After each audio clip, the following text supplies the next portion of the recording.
大家好，我係5A 班嘅陳燕樂。今日我要分享嘅係李慶花所著嘅中文小說《假的變成了真的》。責任承擔係一種成熟嘅表現，亦都係一種面對錯誤嘅勇氣。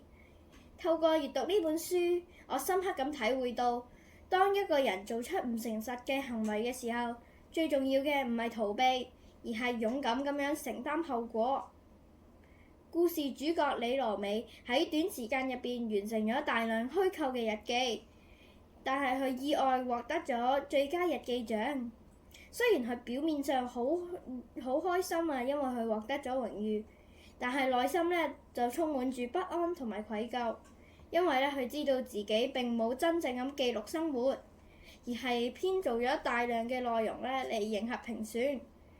隨住老師同同學嘅讚賞越嚟越多，佢嘅壓力都越嚟越大。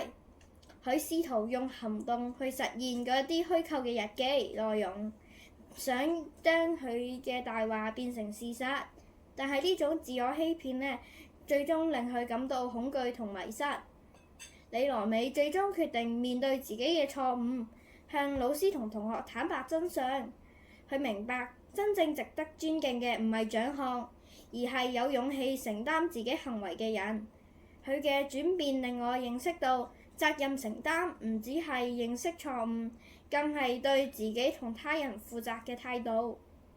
呢個故事令我反思，喺生活入邊，我哋難免會犯錯，但係關鍵係是否願意承擔後果。無論喺學校、家庭或者社會入邊，責任感可以令我哋建立信任，贏得尊重，亦都可以令我哋成為更可靠、更有力量嘅人。只有學會承擔責任，我哋先可以真正成長，並喺面對困難嘅時候唔逃避、唔推卸，而係勇敢咁樣企出嚟，修正錯誤，重新出發。多謝大家。